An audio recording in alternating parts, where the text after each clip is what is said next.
Hello everyone, and welcome to another beer review. Now today we've got something a bit special. A very kind gentleman sent me some beer, which was very, very nice. So yeah, Slurpy Dave, the beer reviewer based in Isle of Man, sent me some goodies, which is very much appreciated. I'll be totally honest, I wasn't expecting that, and it was a very kind gesture. And I'm going to have some decent beer for a change. Oh, yes, indeed. I was actually out, was it on Saturday? What day is today? Is it Tuesday, Wednesday, something like that? And I was out having a sesh with a mate I hadn't seen for a while. But it was a really good session. Company was brilliant. Beer was bloody awful. And I was actually out in Scotland. And yeah, just, it was slim pickings what was an offer. Most of the time it was just kind of mackerel lagers and Guinness. That was an offer, so yeah, it was really quite disappointing. So it's quite good that I've actually got some beer to enjoy today, actually, because at the end of the day, there wasn't many beers I was enjoying on Saturday. Although, I did manage to find one pub that actually had a heavy in it, and they actually had tartan special.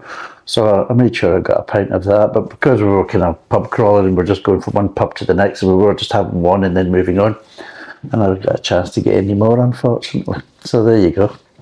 It's a sad day when the highlight of your evening's a pint of tartan special. Crikey, this world's gone crazy.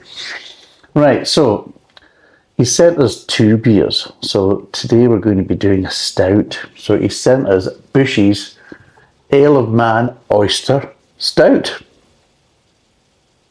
There you go. Now, it's 4.2%. It's 1 litre. I'll put all the kind of details down. Now, this basically is a live beer. So it's basically the same stuff as you're going to get in the casks. And let's just say it's only got till the 24th of the 1st, 25 before it's buggered, you know what I mean? And then they can sell it in Scotland.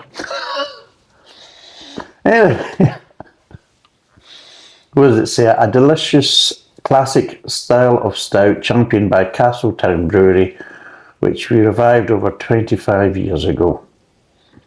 And yeah, well, anything else it says, oh, Bushy's Isle of Man. Bushy's is rightly proud of all its products. I'll restart that again because I'm starting to do that thing. And see, I missed out one word there and I'm thinking, that doesn't make sense to me.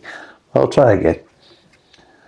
Bushy's is rightly proud that all of its products meet or exceed the conditions laid down by the Manx government's Pure Beer Act, which came into law in 1874, and reads, no brewer shall use in the brewing, making, mixing with, recovering or colouring any beer or any liquid made to resemble beer or have its possessions any Cooper's, Conclus, and Dixis. Oh God, here we go. Jesus. In other words, you're only allowed to use the honest natural ingredients that actually make up beer. You can't add any kind of additional adjuncts or any additional flavours. It's the only kind of raw beer materials. But yes, sample of the atmosphere of the world's famous TT motorcycle race in a bottle. Bushy's brews the largest selection of real ales on the Isle of Man and is beloved of beer and bike fans alike. There you go.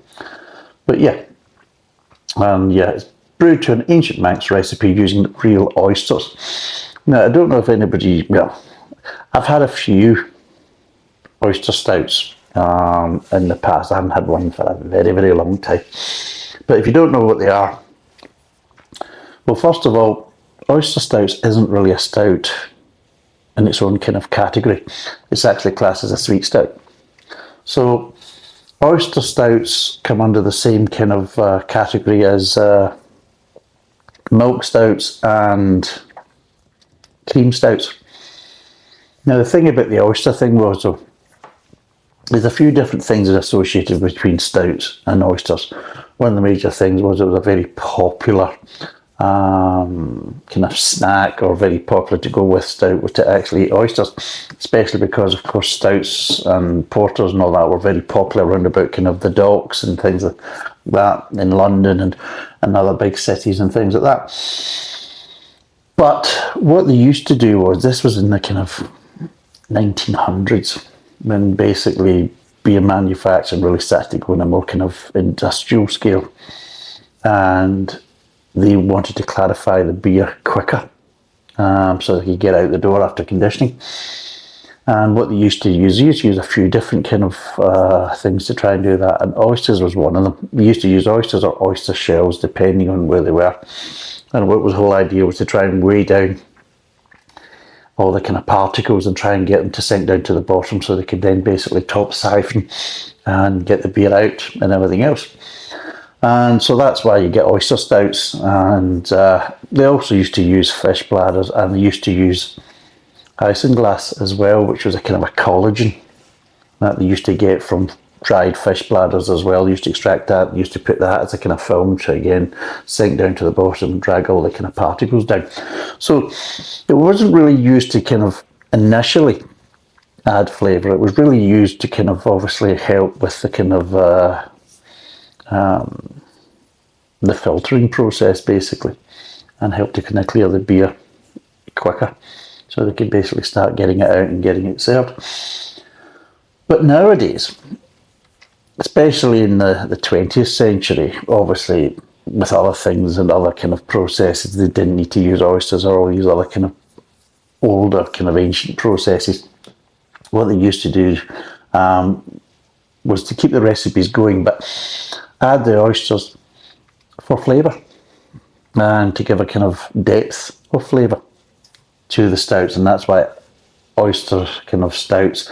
Now, one of the major things with oyster stouts is they've also got quite a lot of oat in them as well. Usually that's a big part of the recipe, hence why they get that kind of softer edge and kind of more of a sweetness to them. But yeah, so it's really added to kind of give flavour. And usually with the oyster stouts, they're usually quite big on flavour, because they have to be, because obviously there's quite a few flavours going on there, so it's got to be robust enough to kind of cope with it. So it'll be interesting. Now, because this is a kind of live beer and it's a northern beer, it's usually obviously poured from the cask through the pump and through a sparkler. Obviously down south they don't use sparklers, and that they like the beers nice and flat like a Oyster Stout, you know, or they like that mill pond look, you know, which is fine. Horses for courses. I actually quite like beer out of a sparkler. I prefer it, although I know plenty of people that don't, and they're quite happy to see that I'm bloody daft if I do, you know, but such is life. But what I'll do is, one of the tricks that a lot of people use, including Slurpy Dave, is they like to use a syringe to kind of agitate the beer, to kind of emulate it basically being poured with a, you know, with a sparkler. Whereas I like to use the more modern kind of thing. I love this thing, but no, but yeah, no, I stir my porridge a normal way. But nothing kinky about me. But yes, what we'll do is I'll pour this out and I'll agitate the beer. So I will, and we'll see what it's like. It's just lightly chilled. I haven't kind of chilled it too much. Ooh, crikey. That's quite good. So what we'll do is we'll pour it a wee bit up.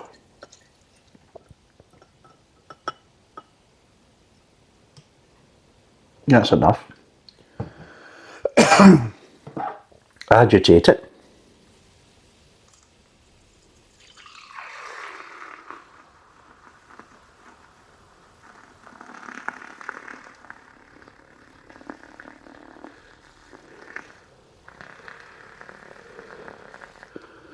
There we go. Put it in my wee tray there. We'll let it settle a wee bit and we'll just give it a little top up. And then we'll see what it's like. So yes, so yeah, it's I like this idea from Isle of Man, where they're covering a lot of the more kind of traditional recipes that are becoming rarer and rarer.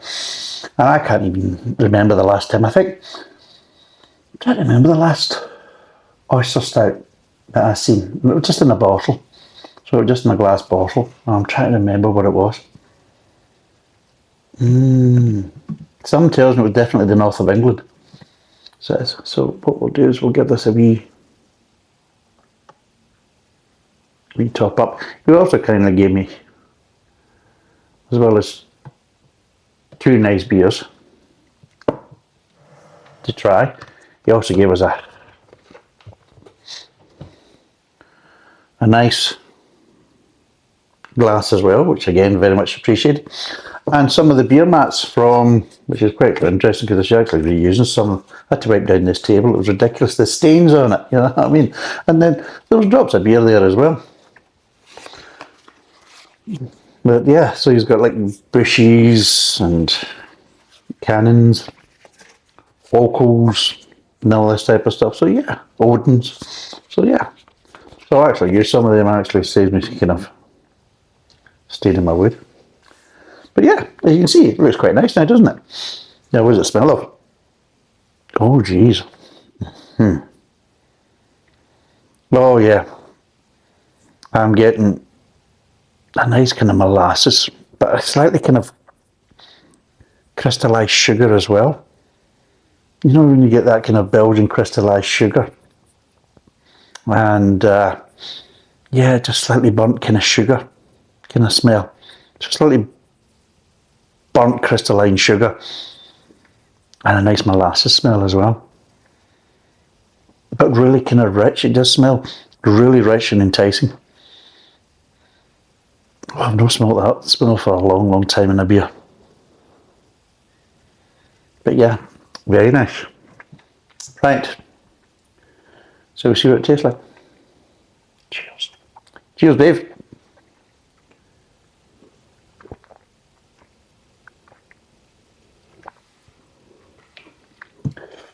Oh yeah.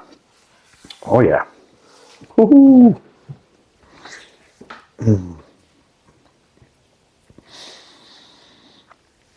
Yeah. A nice little bit of smokiness there, but you get a nice kind of little, what we call a burnt edge that you used to get with stouts of the past. That with the roasted grains, you used to get this kind of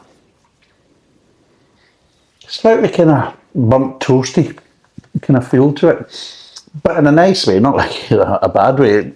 Especially coming from Scotland, a burnt toast is absolutely right. We like our rolls well fired and things like that in Scotland, but one of the things we have is we have plain bread in Scotland. And one of the great things is brilliant toasted, but what I used to love was to actually kind of allow it to go slightly burnt, so basically that kind of really kind of strong crust would go really, really black, so it'd be brilliant. Could see that with melted butter and some good quality jam on it. Oh, and just, oh, then crust were to die for. And I just had that kind of slightly kind of smoky bitterness to it, the crust, and that's what you're getting there. And it's absolutely lovely.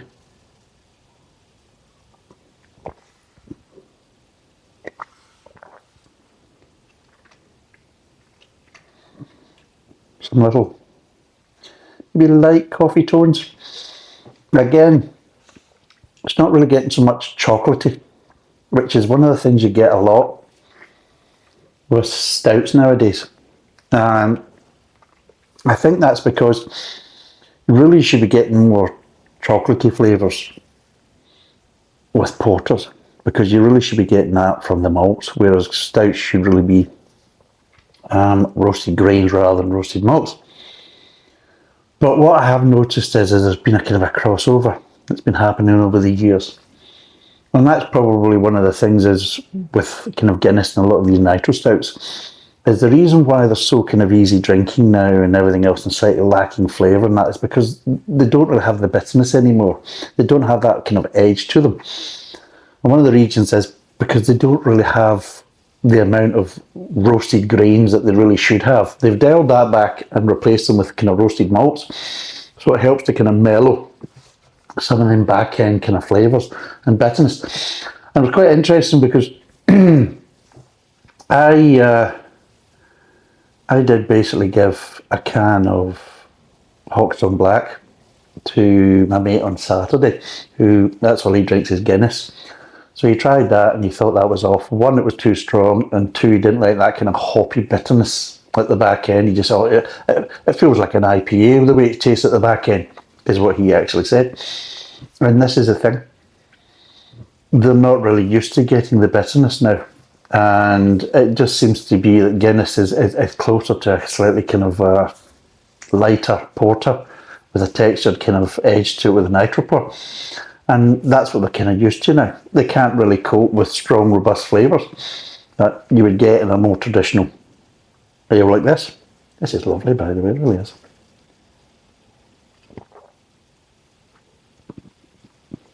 Oh yeah. It's got a nice rich mouthfeel. It's got that creamy texture, because again, this is a problem you get, especially with stouts from the bottle. I mean, you're supposed to get a slightly creamier kind of feel to it, and a lot of times you lose that in the bottles. You'll get supposedly traditional stouts in the bottle, and they just don't really have that kind of creamy kind of mouthfeel to them and everything else. Well, this has got that. It's got some nice little kind of coffee tones. It's got that kind of slightly kind of toasty, kind of well-fired, kind of burnt bread kind of edge to it, which is just, again, just adds another dimension to that little bit of bitterness at the back end. And yeah, overall, it is really, really nice. And I have one I watch. And yeah, again, appreciation to Dave for basically sending this. I am a lucky boy. Although I'm saying that, by God, did I suffer on Saturday. Jesus God. You know what I mean? It's because the beer was so bad, I was basically in the Guinness for most of the night. Which I suppose made it easier as well, because my friend was obviously drinking Guinness and things like that. But then some of the places we're in, they actually have Guinness. So you ask for a Guinness and, you know, out of a can, you know, because apparently there's a shortage, you know. Jesus God, how can you get a shortage of that stuff? Anyway, don't get me started. I mean, I'll be totally honest, I was sick of it. I really was. I'm saying that, I was sick of it. I think it was after the second or third. I was getting sick of it. It was just a case as though I just wanted something with flavour. And the problem was, the only other option was to go kind of the whiskies or something like that. And it wasn't that type of session, because we're going to the football and we're out and about and we're moving and constantly. I mean, I don't mind if we're just going to have a session and maybe sit in the same pub, and yeah, go on to the whiskey. But see, when you're always kind of moving about and on to the next one, it's really not the time to be really kind of having a session on the whiskey. It's just, that's not the kind of process of having a session on the whiskey is get yourself in a nice comfy pub, nice comfy chair. Hopefully we've got a wee roaring fire on, and get yourself sat down there and get wired into it, you know, and that's it. You know, you're there for the night. Whereas you're out, you know, on the move and things like that, you can't go on that. And I'll be totally honest, in a lot of the pubs, the best option was actually the Guinness, which again is quite frightening. Where the hell's that to Scotland? I mean, seriously. God, and this, if you wonder what it was in the town of Ayr, on just south of Glasgow on the west coast, in between Glasgow and Stranraer. So there you go. So Ayr in Ayrshire, or South Ayrshire is actually the best way to put it. I'm picking up, as you get more acclimatised to it, I am picking up them nice kind of burnt sugar edges to them as well. And while it's not overly sweet, even though an oyster stout is actually supposed to be a kind of stout on the sweeter edge,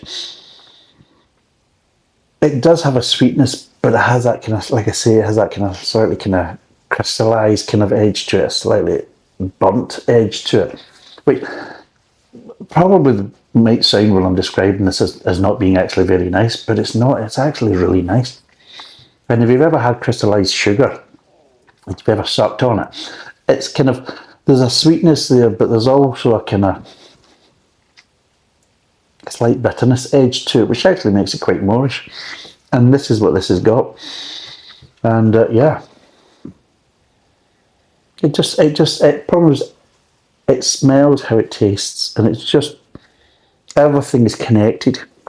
And sometimes, you know, you smell beer and you think, right, it smells one way, and then you taste it and it tastes another way, and you're thinking, well, how can it smell of this, but then taste, you know, these smells aren't replicated as a flavour, where this is. And it is, it's just really, really nice, really nice. Shall we break down these flavours? Right, starts off, and it's the two things you notice about the front of the mouth. You've got a nice mouthfeel, and you've got a nice kind of creaminess to it. And that just works in well with the initial flavours you're getting at the front of the mouth. And the first flavours you're getting is getting this little bit of kind of crystallised sugar. You're starting getting the molasses. You're getting a bit of grain, but it's a slightly kind of, like I said, burnt edge to it, like a kind of a wildfire crust, you know, a Scottish roll or a nice bit of toasted plain bread, that type of stuff. And it really is, it's addictive. It's something that the Scots love, and we all seem to go for it. And it's just one of the things, and we just like things like that not burnt, but just heavily toasted, and we just like that. And that's what you're getting.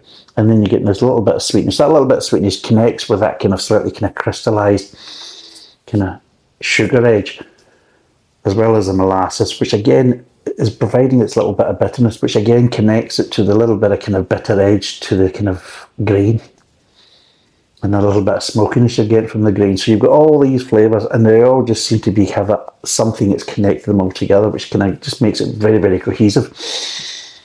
So it's really, really nice from that point. I think what's actually really nice, one of the major things is when you actually start breaking down a flavour of a decent beer, and there's flavours to actually break down. Because sometimes there's the cases where I'm putting out bottles and that, I feel like I'm just repeating myself, like, yeah, it's got a little bit of malt here, and it just doesn't really have the depth of flavour and the complexity to actually kind of... Now, this is an easy drinking beer. This is sessionable, so don't think it's not. Don't think it's overly rich that you can't have a right good session on it. By God, compared to bloody Saturday, I'd have a hell of a session on this. But just because it's sessionable doesn't mean it shouldn't have, you know, layers of flavour. And this is the thing. And this is the thing that gets me between, you know, the stupid craft beer fraternity and all these other progressive kind of breweries and all this nonsense is all the crap they have to do to try and get all these stupid blooming flavours, whereas this is following natural process and using good ingredients and everything else, and you're getting multiple layers of flavour and everything else, and it just shows you, I mean, where's the progressive side? I mean, if you can't get the flavours out of standard natural ingredients and good quality ingredients, and you would add all these other stupid additional adjuncts and flavours and that, then that doesn't, to me, that doesn't make you a good brewer. That just basically means you're lacking. And, you know, you're it's kind of an inadequacy that you're trying to kind of, you know, cover for, you know. It's the old kind of thing, you know, guys with big flash cars and small penises. I mean, it's kind of that kind of a scenario in my book. So now I've insulted all these people in the brewing industry and all these drinkers. We'll get back onto the flavour of this. So as it moves, even just, you're just getting them aromas coming from it. Just as it's, you know, from this distance, it's just lovely. So as it moves over to the kind of mid-tongue, these flavours are transferring over. But what also you're kind of picking up is, you start picking up the nice little light kind of coffee tones. And what I mean by coffee tones is just light little bursts of like kind of bitterness that's kind of like, you know, it's like that kind of little kind of first sip of an espresso. One of the major things is like a good espresso has a little bit of sweetness to it. And this is the thing. Everybody associates coffee with bitterness. But a well extracted, I mean, James Hoffman is the best one to go and ask about this. Go and watch his channel. He'll tell you all about, you know, a good extraction of an espresso. But I've had this in France, and I've also had it in Italy and everything else, that you can get a really good one, and it's just... And here's the thing, this is very strange, is I get this, is like, when I've had really good extracted espresso, and it's the first one, you pick up this kind of sweetness there that's really lovely, that even if you have one straight after it, it will not be as sweet as the first one. And it's like that, so you get these lovely kind of coffee tones right at the first couple of sips, you know, you just... And you've got this kind of little bit of sweetness there, and this is what you're getting with this. So while your kind of little kind of espresso kind of tones are coming through, and you think it's kind of maybe kind of little bits of bitterness, there's a little bit of sweetness there as well. It just seems to go with it. And again, it just makes that kind of mid-tongue a little bit more complex, but still very sessionable, because again, these are just light kind of nice flavours just to go along with it. Moves along, again, with the nice flavours, crystallised sugar, molasses, a nice kind of little kind of smokiness to the kind of grain, these little kind of espresso kind of tones. A nice sweetness, not overly sweet or not to the levels of, like, say, a milk stout or that type of stuff. But with the other flavours there, again, it dampens down any kind of sweetness there as well, even though this is supposed to be a sweet stout, because oyster stouts are supposed to be on the sweeter side of it. This isn't, and this is another reason what probably makes it more sessionable, and it just seems to work, because what it does at the back end is it moves from the mid-tongue. You get a nice little bit of bitterness there, which again just seems to... the little kind of espresso tones with kind of smoky edge to the kind of grains and things like that. And it just, all the flavours seem to connect. No flavour just kind of stands out by itself and doesn't seem to have a connection to the other flavours. So it has like I keep saying, it has this kind of cohesiveness to it. And yeah, it's very nice.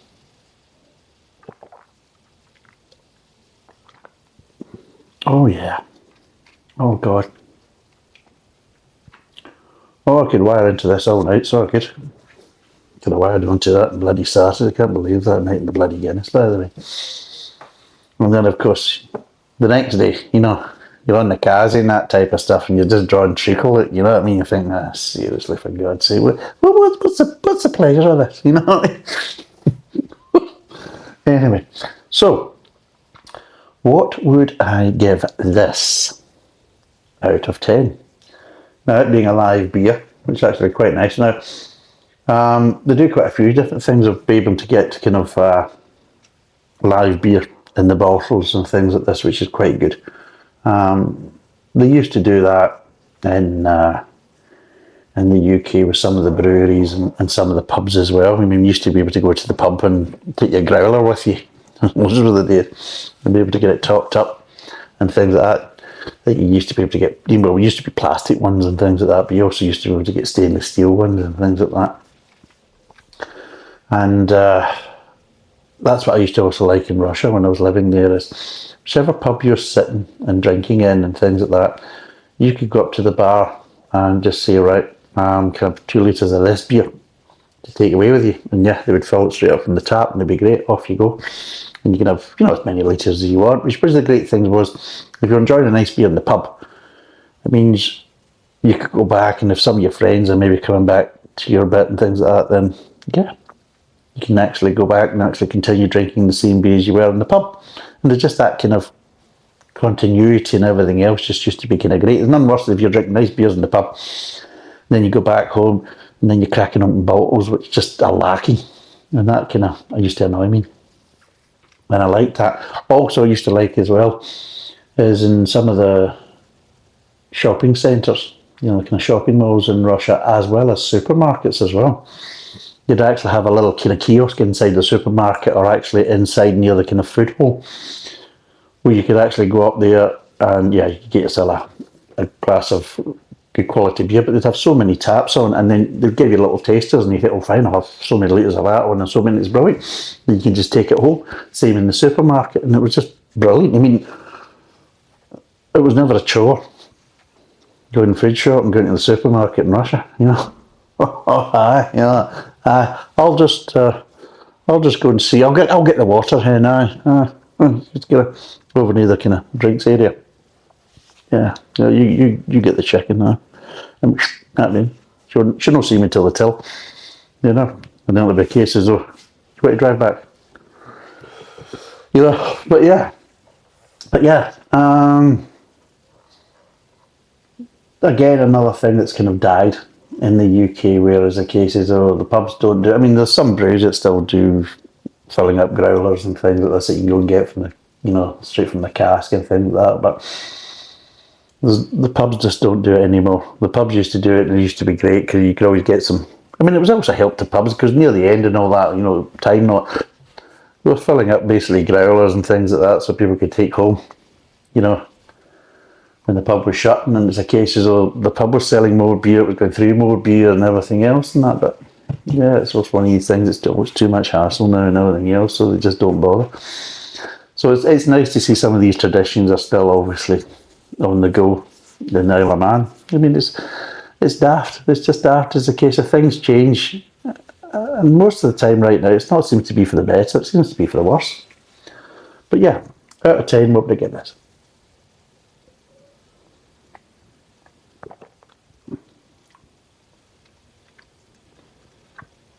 It's really nice, and it's probably one of the nicest stouts I've had for a long, long while. And I mean a long, long while. So,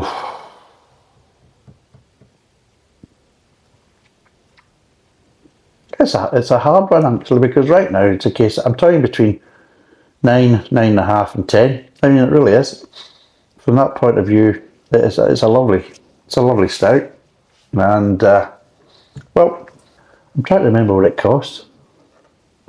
I can't really tell you anyway, because at the end of the day, even what it did cost, I didn't pay for it anyway, and I got it for free. So that's a straight away. Should get an extra point.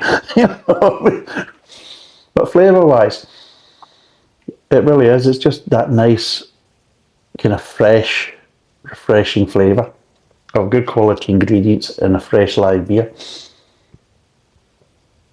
Yeah, I'm going to be fair to it. Actually, I'm going to be fair to it, and it really is very nice.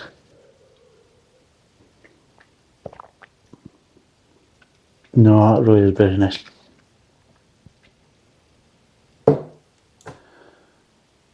But I'm going to give it a 10. Yeah, I'm going to give it 10. I mean, regardless of me getting it for free and everything else, it's so far up there anyway. I mean, it's knocking on the door of 10, and why not basically, look at that gift horse in the mouth and think, well, hey, I got it for nothing. I didn't fucking pay for it. You know what I mean? And me being a Scotsman, I mean, does it get any better? Not only is it a good beer, but it was a bloody free beer as well. I'm going to faint. No, but so why not? I mean, at the end of the day, it's a really nice beer. It's up there. It's got the flavours. It's got flavours that you would struggle to find in most stouts nowadays, just because of how they're basically brewed. And if you are getting them in the bottle, like I keep saying, they're just not the same anyway. They're just nowhere near as good in the bottle. I mean, yeah, this has come out of a bottle, but this is actually what goes into the cask. And these type of things, well, let's be totally honest, I mean, it hasn't got much of a shelf life, and that's the difference. But what you lose in the swings, you certainly gain in the roundabouts, and the roundabouts is all about flavour. So yeah, it covers everything. And my view, if you're over the Isle of Man and you like good traditional stouts, then get wired into this. Seriously, it's lovely. It really is lovely. Problem is though, I might keep the. I was thinking about getting wired into the rest of it, but there's about half a bottle there. Because how much was this? It was a 1 litre. So basically, I've done almost 500ml. So what I'm thinking about, should I keep the rest and compare it to some other ones? Because I think that'd be good, because I don't think these other ones would even stand up to it. Not with the kind of levels of flavour. And while you might get ones with more intensity, it's a bit kind of a sledgehammer kind of feel to them, yeah, they're maybe a bit more stronger in flavour, but it's just more of a kind of a sledgehammer of flavour rather than, the nuances of the different levels of flavour and the kind of flavours that are missing. So yeah, it's